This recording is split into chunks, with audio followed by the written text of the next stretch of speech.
அன்பார்ந்த சகோதர சகோதரிகளை, இயேசு கிறிஸ்து நாமத்தினால உங்களை நான் வாழ்த்துகிறேன். இப்போ நம்ம என்ன பார்க்க போறோம்னாக்கா, 7வது முத்திரை உடைக்கப்படுற நிகழ்ச்சி நம்ம இப்போ பார்க்க போறோம். சென்ற நிகழ்ச்சியிலெல்லாம் நம்ம தேவ தூதர்களை பற்றியும் ரட்சிக்கப்பட்ட புறஜனத்து மக்களை பற்றியும் 1,44,000 பேரை பற்றியும் நம்ம பார்த்துட்டு வரோம். இப்போ நம்ம பார்க்க போகிறது என்னதுனாக்கா, வெளிப்படுத்தின விசேஷம் 8வது அதிகாரம் 1வது வசனம் இப்போ நம்ம பார்க்க போகிறோம். அதாவது 7வது முத்திரை உடைக்கப்பட போதுமா. அப்போ 7வது முத்திரை உடைக்கப்படும் பொழுது என்னென்ன நிகழ்ச்சி நடக்கும், 7வது முத்திரை என்ன சொல்லுது அப்படின்ற செய்தியை இப்போ நம்ம பார்க்க போகிறோமா. முதல்ல நம்ம 1வது வசனத்தை பற்றி பார்க்கலாம். வெளிப்படுத்தின விசேஷம் 8வது அதிகாரம் 1வது வசனம். அவர் 7ஆம் முத்திரையை உடைத்த பொழுது பரலோகத்தில் ஏறக்குறைய அரை மணி நேரமளவும் அமைதல் உண்டாயிற்று அப்படின்னு வசனத்தில் எழுதியிருக்குதுமா. 7ஆம் முத்திரை உடைக்கப்படும் பொழுது பரலோகத்தில் ஏறக்குறைய அரை மணி நேரம் அமைதி உண்டாயிற்று அப்படின்னு வசனம் சொல்லுதுமா. இப்போ இந்த 7வது முத்திரை, அந்த முத்திரை பற்றி தலைப்பை நம்ம பார்க்கலாமா. 7வது முத்திரை உடைக்கப்படும் பொழுது 7 எக்காலங்கள் ஊதப்படும் நிகழ்ச்சியையும், 7வது எக்காலம் ஊதப்படும் பொழுது 7வது கலசம் தோன்றுவதையும் வெளிப்படுத்தின விசேஷம் 8வது அதிகாரம் 1 முதல் வெளிப்படுத்தின விசேஷம் 11வது அதிகாரம் 19வது திருவசனம் வரைக்கும் என்னென்ன காரியங்கள் நடக்கின்றதோ அத்தனை நிகழ்வுகளையும் பற்றி எடுத்து கூறும் செய்தித்தான் 7வது முத்திரை உடைக்கப்படும் பொழுது நடக்கும் நிகழ்வுகள் ஆகும். 7வது முத்திரை உடைக்கப்படும் பொழுது என்னென்ன நிகழ்ச்சி நடக்கும் அப்படின்றத நம்மளுக்கு வேதத்தில் எழுதி வச்சிருக்குதுங்க. 8வது அதிகாரம் 1வது வசனத்தில் இருந்து 11வது அதிகாரம் முடிகிற வரைக்கும் வேதத்தில் என்னென்ன நிகழ்ச்சிகள் எல்லாம் எழுதப்பட்டிருக்குதோ, என்னென்னலாம் நடக்கணும் எழுதப்பட்டிருக்குதோ அதெல்லாம் 7வது முத்திரை உடைக்கப்படும் பொழுது தான் நடக்கும். 7வது முத்திரை உடைக்கப்பட்ட பிறகு நடக்கிற நிகழ்வுகள், அதை பற்றி தான் இந்த அதிகாரங்கள் நம்மளுக்கு எடுத்து சொல்லுதுங்க. 7வது முத்திரை உடைக்கப்படும் பொழுது ஒன்றன் பின் ஒன்றாக இடைவெளி இல்லாமல் தொடர்ச்சியாக நடக்க போகின்ற காரியங்கள் ஆகும். 7வது முத்திரை உடைக்கப்படும் போது ஒரு காரியம் நடந்து முடிச்சிட்ட பிறகு உடனே அடுத்த காரியம் அந்த மாதிரி தொடர்ச்சியா இடைவெளி இல்லாம நடக்க போற நிகழ்வுகள் தான் 7வது முத்திரை உடைக்கப்படும் போது நடக்கிற காரியங்கள். இப்போட வான வேடிக்கை வருது, நீங்க பாத்துக்கிறீங்களா? நான் பாத்துக்கிறேம்மா. வான வேடிக்கை விடும்பொழுது ஒரு பட்டாசு படிப்பு உடனே அடுத்த பட்டாசு போயினே இருக்கமா. ஒரு பட்டாசு மேலே போய் வெடிச்சிச்சுன்னா அதிலிருந்து பல பட்டாசுகள் வெடிச்சு செதறுதுமா.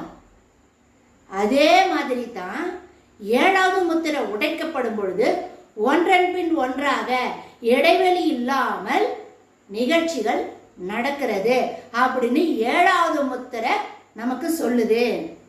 7வது முத்திரை உடைக்கப்பட்டதும் உருவாகும் அமைதியானது தொடரப்போகும் 7 எக்காலங்கள் ஊதப்படுவதற்கும் 7 கலசங்கள் பூமியின் மீது ஊற்றப்போகின்ற காரியங்களுக்கு முன்கூட்டியே செய்யப்படும் ஆயத்த பணியாகும். 7வது முத்திரை உடைக்கப்படும் பொழுது அரை மணி நேரம், ஏறக்குறைய அரை மணி நேரம் பரலோகத்துல அமைதி உண்டாயிடுச்சு அப்படின்னு வசனம் சொல்லுதுங்க. ஏன் அந்த அமைதி? இந்த அமைதி பின்னாடி நம்ம கடைசியா பார்க்கலாமா.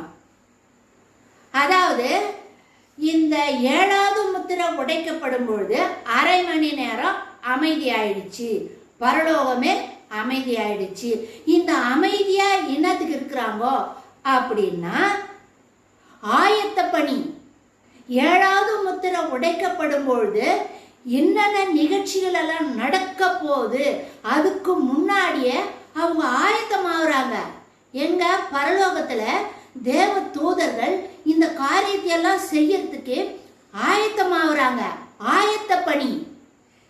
உதாரணத்துக்கு பாருங்க, போருக்கு செல்வதற்கு முன்பாகவோ, டூர் போவதற்கு முன்பாகவோ, திருமண காரியங்கள் செய்வதற்கு முன்பாகவோ, பிரேயர் மீட்டிங் நடக்கிறதுக்கு முன்பாகவோ, அறுவை சிகிச்சை மருத்துவமனையில் அறுவை சிகிச்சை செய்வதற்கு முன்பாகவோ நாம் எப்படி முன்னேற்பாடு செய்கிறோமோ, இந்த காரியமெல்லாம் பூமியில செய்யும்பொழுது, திருமணம் நடக்குதுனாக்கா அதுக்கு முன்னாடியே போய் அந்த திருமண மண்டபம் முன்னாடி எல்லாமே ஆயத்தப்படி செய்யறாங்க. இன்னும் திருமணம் நடக்க போகுது, அதுக்கு முன்னாடி செய்யற ஆயத்த பணி.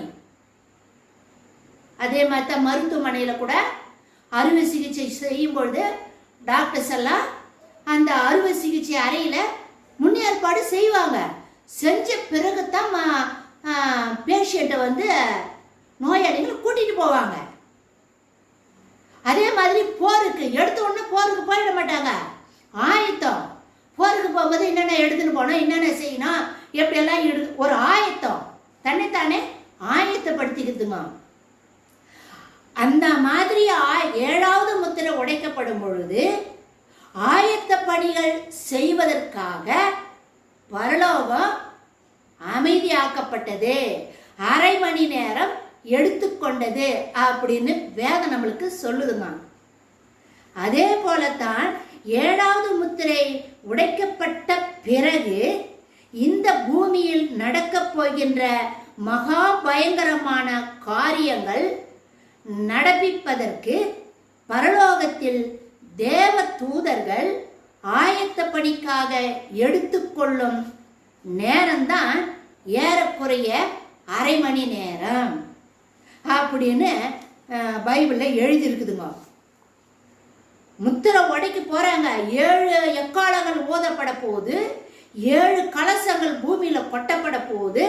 அதுக்கெல்லாம் முன்னேற்பாடு தேவ தூதர்கள் முன்னேற்பாடு செய்யறாங்க. அதுக்கு எடுத்துக்கொண்ட நேரம் தான் அரை மணி நேரம். சரி, இந்த அரை மணி நேரம் எதை அர்த்தப்படுத்துது? இந்த அரை மணி நேரம் எதை தாங்கி நிற்கிறது அப்படின்னு நம்ம இப்போ பார்க்கலாங்க. இந்த அமைதி அமைதி ஒரே சத்தமா இருக்கு இல்லையா? பரலோகத்துல தேவ தூதர்கள் எல்லாம் ஆர்ப்பரிக்கிறாங்க. ஏன்னா பூமியிலிருந்து மனிதர்கள் பரலோகத்துக்கு வந்துட்டாங்களே, சந்தோஷம், புதிய உறவு வந்துடுச்சு. சென்ற நிகழ்ச்சியில எல்லாம் கூட நம்ம பார்த்தோம் தேவ தூதர்களின் ஆர்ப்பரிப்பு அப்படின்றத பற்றியெல்லாம் நம்ம பார்த்தோம். புறஜாதி மக்கள், மீட்டெடுக்க மக்கள் கைகளில் குருத்தோலை பிடித்து கொண்டு எப்படி அவங்க ஆரவாரம் செஞ்சாங்க அப்படின்றதெல்லாம் சென்ற நிகழ்ச்சியில நம்ம பார்த்தோம். அப்ப பரலோகத்துக்கு போயிருக்க பரலோகமே ஒரு கலகலப்பா இருக்குதுங்க. ஒரு திருமண விழாக்கோல மாதிரி இருக்குது பரலோகம். அப்போ விழாக்கோலமா இருக்கிற ஒரு இடம் எப்படி இருக்கும்? சத்தமா தானே இருக்கும். அப்போ அந்த சத்தமெல்லாம் இப்போ இல்லாம அமைதி ஆக்கப்பட்டது அப்படின்னு வேதம் சொல்லுதுங்க. இப்போ நம்ம பார்க்கலாம். முதலாவது 24 மூப்பர்கள் தங்கள் சுரமண்டலங்கள் வாசிப்பதை நிறுத்தினார்கள். பரலோக தேவனுக்கு முன்பாக 4 ஜீவன்கள் இருந்தது, 4 பக்கமும். அதுக்கு முன்னாடி 24 மூப்பர்கள் சிங்காசனத்தை போட்டு சிங்காசனத்துல உட்கார்ந்து இருந்தாங்க. அவங்க சுரமண்டலங்களை பிடித்து தேவனை ஆராதித்தார்கள் அப்படின்னு பைபிளில் எழுதியிருக்குது. இந்த சுரமண்டலம் வாசிக்கிறதெல்லாம் நிறுத்தப்பட்டது. தேவ தூதர்களின் குரல்கள் அடங்கின. தேவ தூதர்கள் இருந்தவரும் இருக்கிறவரும் வரப்போகிறவருமாகிய தேவனே அப்படின்னு சொல்லிட்டு ஆண்டவரை போற்றி புகழ்ந்து ஆர்ப்பரிக்கிறாங்க. ஒரே சந்தோஷத்துல தேவனை துதித்து அகமகிழ்கிறாங்க தேவ தூதர்கள். இந்த ஆர்ப்பரிப்பினுடைய சத்தமெல்லாம் அமைதியாக்கப்பட்டது. தேவ தூதர்களின் குரல்கள் அடங்கின. சேராபீன்கள் கேருபீன்கள் இவர்களின் இரைச்சல் அமைதியாக்கப்பட்டது. சேராபீன்கள் கேருபீன்கள் யார் அப்படின்னு சொல்லி சொன்னா 4 ஜீவன்களை பற்றி நான் வீடியோவில் பேசியிருக்கிறேங்க. அது தெரியலன்னா தயவுசெய்து அந்த வீடியோவை போய் பாருங்க. 4 ஜீவன்கள். அந்த 4 ஜீவன்கள் தான் சேராபீன்கள் கேருபீன்கள் அப்படின்றத நம்ம பார்த்துருக்குறோம். அவங்க என்ன செய்கிறாங்கன்னாக்கா, சிங்காசனத்துல நம் பிதாவாகிய தேவன் அமர்ந்திருக்கிறாரு. 4 பக்கமும் 4 ஜீவன்கள் இருந்து இரவும் பகலும் ஓய்வில்லாமல் பரிசுத்தர் பரிசுத்தர் பரிசுத்தர்னு அவங்க தொழுது கொண்டே இருக்கிறாங்க. அவங்க சத்தம், இந்த சத்தமெல்லாம் அமைதியாக்கப்பட்டது. மற்றும் வானலோக சேனைகள் அனைத்தும் அமைதி காத்தன. பரலோகம் அது மட்டும் இல்ல, பரலோகத்துல அதாவது இந்த வான்மண்டலத்துல நடக்கிற அந்த சேனையினுடைய சத்தங்கள், பல கோள்கள், வானத்துல ஆண்டவர் எவ்வளோ நட்சத்திரங்கள், எத்தனையோ ஆயிரக்கணக்கான கேலக்சி எல்லாம் இருக்குது. அங்கிருந்தெல்லாம் சத்தங்கள் உண்டாயிட்டு இருக்குதுங்க. காற்றின் சத்தம், நிறைய சத்தம். இதெல்லாம் வான மற்றும் வானலோக சேனைகள் அனைத்தும் அமைதியாக்கப்பட்டன. பரலோகமே ஸ்தம்பித்து போகும் அளவிற்கு அமைதி மிகப்பெரிய ரூபத்தில் அமைந்தது. பரலோகமே ஸ்தம்பித்து போச்சான், அப்படியே ஸ்டன்னாய் போயிட்டாங்களாம். அந்த அளவுக்கு ஒரு நிசப்தம், ஒரு அமைதி. இந்த அமைதியை பார்க்கும் பொழுது, அதாவது இந்த அரை மணி நேர அமைதி பரலோகத்தில் நிலவியது என்று யோவான் கூறும் பொழுது, ஏதோ ஒன்று பயங்கரமான காரியம் நடக்க போகின்றது என்பதை யோவான் தெரிவிக்கிறார். இந்த அரை மணி நேரம் அமைதி பரலோகத்துல உண்டாயிடுச்சுன்னு சொல்லிட்டு யோவான் சொல்றாருன்னா, இவர் எதை சொல்றாரு அப்படின்னாக்கா, ஏதோ ஒரு பயங்கரமான ஒரு காரியம் நடக்க போகுது.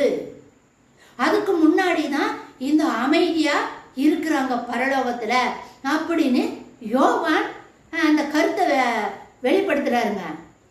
உதாரணத்துக்கு பாருங்க, நீங்க புரிஞ்சுக்கணுன்றதுக்காக இதை நான் உதாரணத்துக்கு சொல்றேங்க. மரண தண்டனை ஒரு மனிதனுக்கு விதிக்கப்பட்ட பிறகு, ஒரு மனுஷனுக்கு மரண தண்டனை விதிச்சிட்டாங்க. அப்போ சொன்ன உடனே நடக்காதுங்க. அதுக்கு ஒரு காலங்கள் எடுத்துக்குவாங்க. எந்த நாள்ல, எந்த நேரத்துல, எந்த டைம்ல அவங்களுக்கு மரண தண்டனை கொடுக்கணும்னு சொல்லிட்டு நியமனம் பண்ணி வச்சிருப்பாங்க. மரண தண்டனை கொடுத்துட்டாங்க அப்படின்ற விஷயம் அந்த மனிதனுக்கு தெரிஞ்சிடுச்சுன்னு வச்சுக்கோங்க. மரண தண்டனை நிறைவேற்றுகின்ற நேரத்தில் அந்த மனிதனுடைய மனநிலை எப்படி இருக்கும்? மரண தண்டனைங்க, இப்போ ஒரு செகண்ட்ல 2 செகண்ட்ல நம்மளுக்கு மரணம் நடக்க போகுது அப்படின்னு சொல்லி சொன்னா ஒரு மனிதனுடைய மனநிலை எப்படி இருக்கும்? ஏதோ நடக்க போகுது, ஒரு ஒரு திகில், ஒரு திக் திக் நிமிடம் அப்படின்னு சொல்லி சொல்றாங்க பத்தியா, அந்த மாதிரி ஒரு திகில், ஏதோ நடக்க போகுது அப்படின்றத தான் யோவான் பரலோகத்துல அரை மணி நேரம் அமைதி ஆனது அப்படின்னு சொல்லிட்டு எழுதுறாருங்க. பூமியில் நடக்க போகின்ற மகா பயங்கரமான நியாய தீர்ப்பானது அந்த அளவிற்கு பயங்கரமாக இருக்க போகின்றது என்கின்ற கருத்தை யோவான் கூறும் செய்தி நமக்கு விளக்கி காட்டுகின்றது. அதாவது இந்த அரை மணி நேர அமைதி பூமியில மகா பயங்கரமான நியாய தீர்ப்பு நடக்க போகுது அப்படின்ற செய்திய அந்த கருத்தை யோவான் இந்த அரை மணி நேர அமைதி அப்படின்ற வார்த்தையின் மூலமாக தன்னுடைய கருத்தை நம்மளுக்கு எடுத்து சொல்றாருங்க. இந்த அரை மணி நேர அமைதி எதை தாங்கி நிற்கிறது?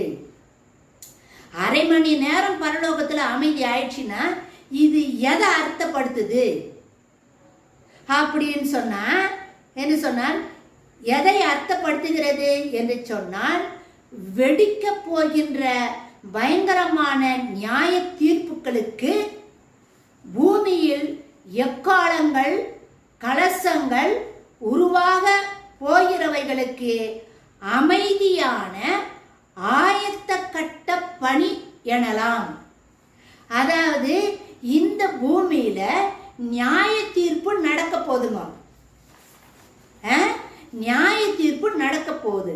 அந்த நியாய தீர்ப்பு நடக்குது. அதுக்கு முன்னாடி தேவ தூதர்கள் ஆயத்தமாகறாங்க. ஒருத்தருக்கும் ஒரு பணி கொடுத்துருப்பாங்க. அந்த பணியெல்லாம் செய்யறதுக்காக அவங்கள ஆயத்தப்படுத்திக்கிட்டு நிற்கிறாங்க.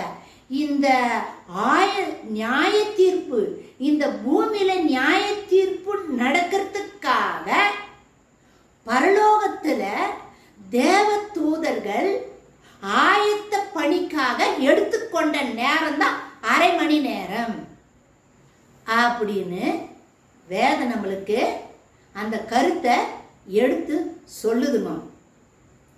இப்போ 7 எக்காலங்கள் ஓதப்பட போகுது. 7 கலசங்கள் பூமியில கொட்டப்பட போகுது. இதுக்காக பரலோகத்துல தேவ தூதர்கள் அவங்க பணியை செய்யறதுக்காக ஆயத்தமாகறாங்க. முன்கூட்டியே ஆயத்த பணி நியாய தீர்ப்பு கொடுக்கறதுக்காக. அந்த நியாய தீர்ப்பு மகா பயங்கரமா இருக்கும். அந்த மகா பயங்கரமான நியாய தீர்ப்பு கொடுக்கறதுக்காக பரலோகத்துல தேவ தூதர்கள் எடுத்துக்கொண்ட நேரம் தான் அரை மணி நேரம் அப்படின்னு சொல்லிட்டு அந்த பரலோகத்துல அரை மணி நேரம் அமைதி ஆக்கப்பட்டது அப்படின்னு யோவான் சொல்றாருங்க. இப்ப பாருங்க, பரலோகத்துல 7வது முத்திரை உடைக்கப்படும் பொழுது தேவ தூதர்கள் ஆயத்தமாகறாங்க. தங்களுடைய பணிகளை செய்யறதுக்காக தேவன் என்னென்ன கட்டளை கொடுத்தாரோ அந்த கட்டளையெல்லாம் நிறைவேற்றத்துக்காக அவங்க ஆயத்தமா நிக்கிறாங்க.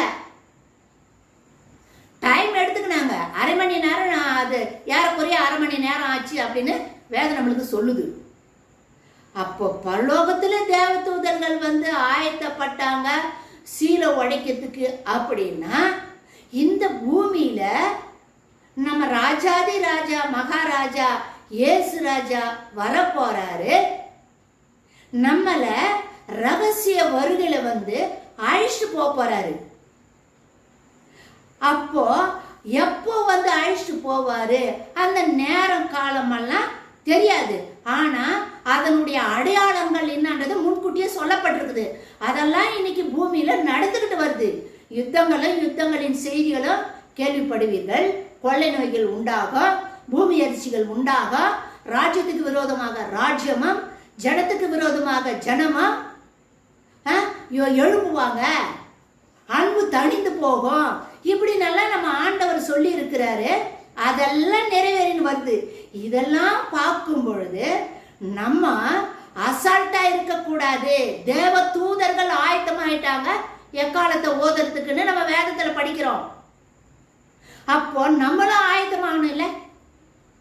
நம்ம ராஜாதி ராஜா நம்மளை அழிச்சு போறாருன்னா நம்ம ஆயத்தமா இருக்கிறவங்கள தான் கூட்டு போவாங்க. ஆயத்தம் இல்லாதவங்கள கைவிடப்படுவாங்க. அதனால ஆண்டவருடைய வருகை சீக்கிரமா இருக்கிறதுனால நம்ம எல்லாரும் அசதியா இல்லாம எல்லாரும் ஜாக்கிரதையா 10 கன்னியர்களை போல புத்தி உள்ள கன்னியர்கள் வெளுக்கு எடுத்துட்டாங்க. எண்ணெய் இருந்துச்சு, திரி இருந்துச்சு, வெளுக்கு ஏறி விட்டாங்க. மணவாளன் வராரு அப்படின்ற சத்தத்தை கேட்ட உடனே வத்தி குச்சி வச்சு திரி ஏற்றிட்டாங்க. வெளுக்கு எரிஞ்சிச்சு, மணவாளன் வந்தார். உடனே போயிட்டாங்க, ஆயத்தம் பண்ணாங்க. அந்த 10 கன்னியர் கூட புத்தி உள்ள கன்னியர்கள் முன்னாடியே ஆயத்தம் ஆயிட்டாங்க. வெளுக்கெல்லாம் ரெடி பண்ணி வச்சுக்கினாங்க. நம்மளும் அந்த மத்த ரெடியா இருக்கணும். எப்ப வருவாரு, எப்ப ரகசிய வருகை நடக்கும் தெரியாது. ஆயத்தமா இருக்கணும். குடும்பம் குடும்பமாக, சபை சபையாக நம்ம ஆயத்தமா இருக்கணும். தெரியாதவங்களுக்கெல்லாம் சொல்லுங்க. வாழப்ப ரொம்ப நாள் இல்லைங்க, சீக்கிரம் வரப்பாருங்க ஆண்டவர். அதனால நம்ம எல்லாரும் ஆயத்தமாகணும். மற்றவங்களே ஆயத்தப்படுத்துறதுக்கு சொல்லுங்க. இதுக்காக ஜெபம் பண்ணுங்க. விழித்திருந்து ஜெபிக்கணும்னு ஆண்டவர் சொல்றாரு. புத்தி உள்ள கன்னியர் போல விழித்திருக்கணும் நம்ம. அதனால ஆண்டவருடைய வருகை சமீபம். பரலோகம் அரை மணி நேரம் அமைதியாக்கப்பட்டது அப்படின்ற ஒரு வசனத்தை பத்தி தான் இப்ப நம்ம பார்த்துருக்கிறோம். அடுத்த நிகழ்ச்சியில 2வது வசனத்தை பத்தி நம்ம பார்க்க போறோம். லைக் பண்ணுங்க, சப்ஸ்கிரைப் பண்ணுங்க. நிறைய பேர் லைக் பண்ணியிருக்கிறீங்க. அதுக்காக உங்களுக்கு நான் கோடி நன்றி சொல்றேன். கமெண்ட்ஸ் கொடுங்க. அடுத்த நிகழ்ச்சியில நம்ம 8வது அதிகாரம் 2வது வசனத்தை பத்தி பார்ப்போம். மாரநாதா.